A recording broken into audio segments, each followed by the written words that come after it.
Tere kõigile!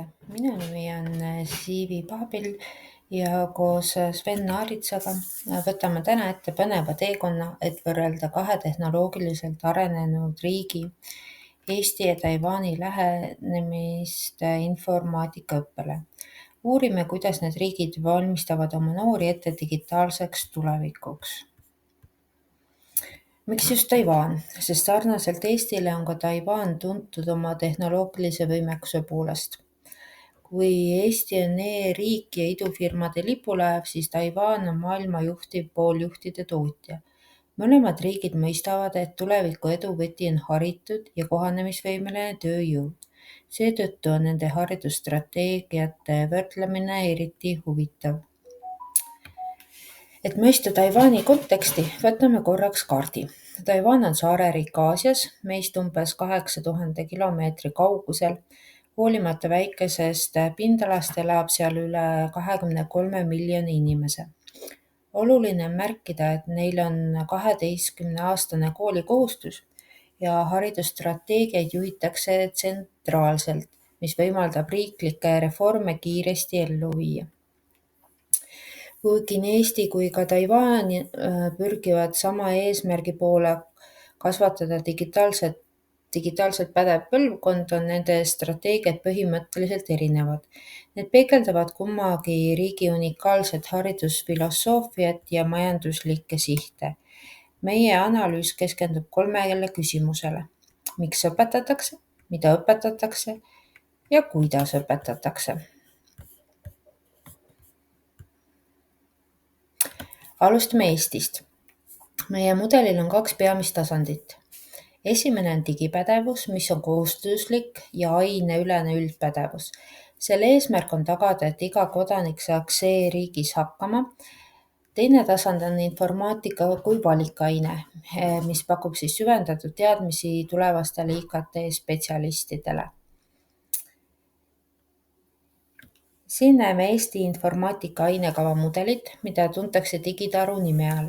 See on üles ehitatud astmeliselt, alustades esimestest klassidest digiohutusest ja liikudes gümnaasiumi lõpuks tarkvaraarenduse ja küberkaitseni.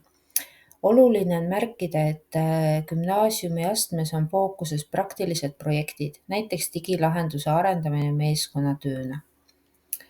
Et illustreerida Eesti mudeli tugevust, ainevahelist lõimimist, vaatame ühte näidisprojekti, Nutikas linnumaja.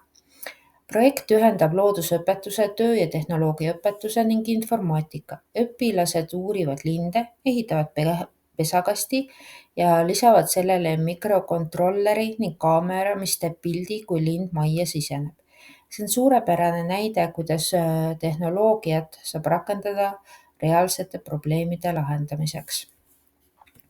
Nüüd liigume Taiwani juurde. Nende 2019. aasta reform lõi ühtse tehnoloogia valdkonna, mis ühendab info- ja elutehnoloogia. See lähenemine on üles ehitatud 2 pedagoogilisele sambale. Reaalmõtlemine, mis arendab loogilist probleemilahendust ja disainmõtlemine, mis keskendub loovusele ja praktilistele lahenduste loomisele. Eesmärk on toita riigi kõrgtehnoloogilist tööstust.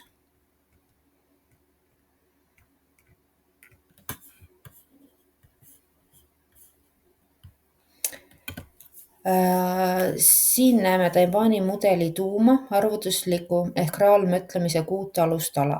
See hõlmab kõike alates algoritmidest ja programmeerimisest kuni andmeanalüüsi ja tehnoloogia mõjuni ühiskonnale. See on süsteemne lähenemine, mis tagab, et kõik õpilased omandavad laiapõhilised teadmised. Et mõista, kuidas see teoorias töötab, vaatame ühte praktilist näidet. Gümnaasiumi õpilased saavad ülesandeks ehitada Arduino baasil auto, mis transpordib esemeid. Siin lõimuvad 2 mõtteviisi. Arvutuslik mõtlemine aitab lahendada küsimuse, kuidas see töötab. Probleem jaotatakse osadeks, luuakse algoritm ja kirjutatakse kood. Disainmõtlemine aga vastab küsimustele, kuidas see lahendab probleemi, mõistetakse kasutaja vajadusi ja luuakse prototüüp. Võrdleme nüüd mõlema mudeli tugevusi. Eesti mudeli suurimaks tugevuseks on paindlikkus ja ainevaheline lõiming. See arendab loovust ja oskust näha tehnoloogiat laiemas elulises kontekstis. Õpilased õpivad koostööd tegema erinevate valdkondade vahel. Taiwani mudeli tugevuseks on seevastu süsteemne ja struktureeritud progressioon. See tagab kõigile õpilastele tugeva ja ühtse tehnilise vundamendi ning valmistab ette spetsialiste kõrgtehnoloogilisele tööturule. Meetodiks on lineaarne ja struktureeritud progressioon ning probleemipõhine õpe.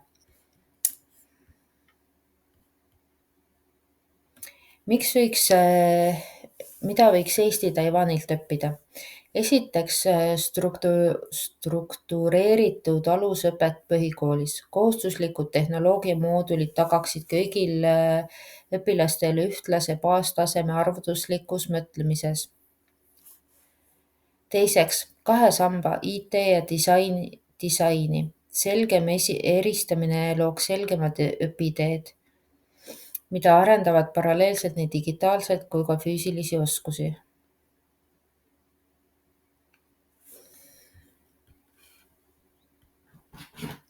Ja vastupidi, mida võiks Taiwan Eestilt õppida? Suurem paindlikkus ja ainetevaheline lõiming, rohkem projekte, mis on seotud kunsti, loodusteaduste või ühiskonnaõpetusega, arendaksid loovust ja näitaksid tehnoloogiat laiemat rakendust.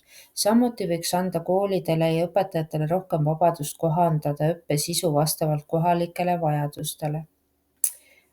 Kokkuvõtteks võib öelda, et ideaalset ühte õiget mudelit ei ole olemas, kuid mõlema riigi parimate praktikate kombineerimine võiks luua veelgi tugevama ja tulevikukindlama haridussüsteemi. Siin on ka mõned allikad. Aitäh!